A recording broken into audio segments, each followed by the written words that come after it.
I want to bring you a short video here on for all you bank fishermen out there. If you're like me, that's mostly what I do is bank fish. I used to have a boat, but I sold it. I don't have a boat anymore. I go with my buddy Shane in his boat sometimes, but most of what I do is I bank fish. If you've seen any of my other videos, I go to a place called the Block Hole, and I do white bass fishing and I catfish from the bank.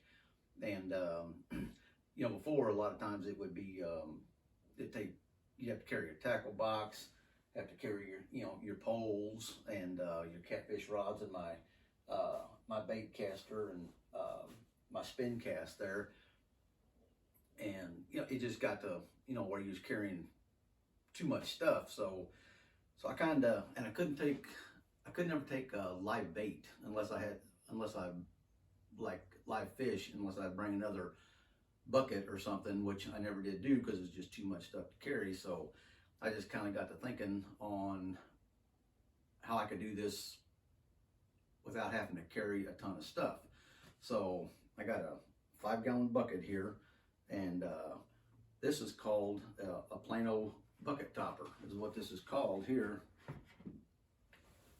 which it fastens down tight, which I didn't put it down tight just for the purpose here.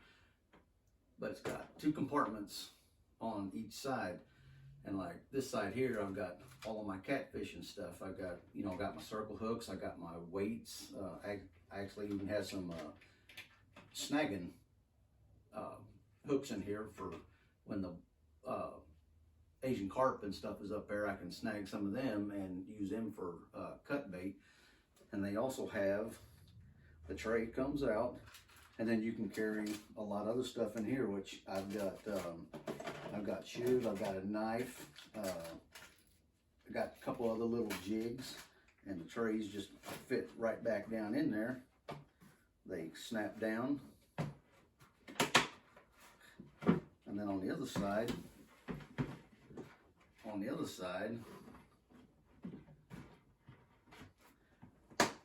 I have all my bass fishing stuff, which I do catch a lot of black bass down there, but I don't carry spinner baits and different stuff like that, because basically when I go down there, I catch a lot of crappie on these small jigs, and I catch some walleye and some sauger.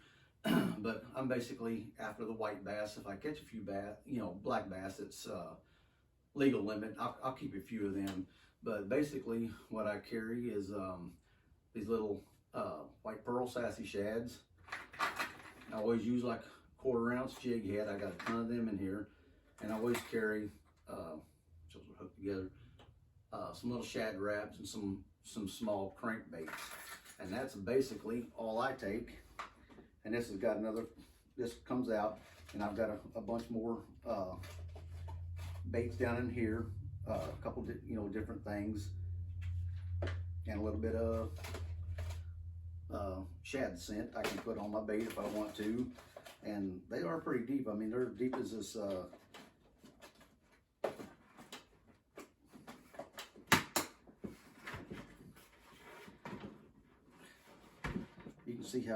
you can see how deep it is. It's pretty deep. Another thing I did, which this is my catfish gripper here, so I put it on this, I can just tie it on this rope right here and take it off down there whenever I need it. Another thing I did too is I bought a little bubble box, and I just put a hole through the side of it right here, run my tube down in there, and it sets on the bottom. That's for, now I can take live bait. I can catch some bluegill or some creek chubs and stuff.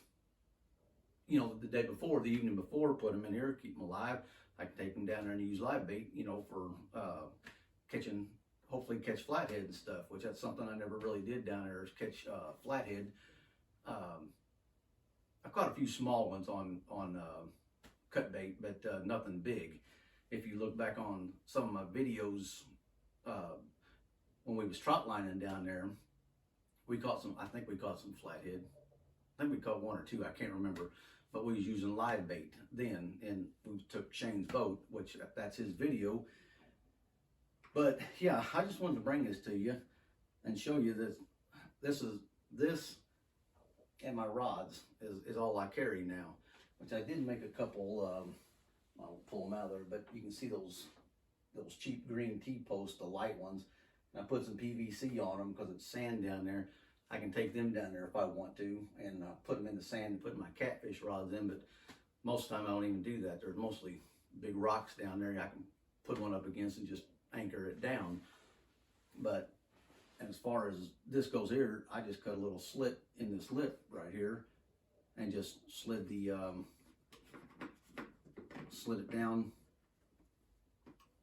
through the little slit right there, and it holds real tight. There's no kinks. I pulled this up a little bit because there's plenty more tube. That way it don't kink up. It's just on me. So yeah, I just wanted to bring you this short little video on how to be able to bank fish and not have to carry, you know, a whole bunch of stuff with you. This is one of the best things that I have found right here. You can carry a ton of stuff in this thing. I've got tons of weights. I've got tons of hooks and baits and everything. So if you bank fish and you want to get rid of a bunch of stuff that you carry, make you one of these. It's everything all in one. Everything all in one. And I did put these, I did take the handle off of it, and I put these ropes on it here because it seemed to me like it was a whole lot easier to carry because it's a little lopsided with the weights on one side, which I could distribute it, but I don't do that. But if it gets a little off on one side, I'll just move the rope that way, and then it's not lopsided. So I hope this helps y'all, you know, you bank fishermen out there, to get rid of a bunch of stuff that you got to carry. So if you like this video, give it a thumbs up. I appreciate it very much, and y'all have a good day.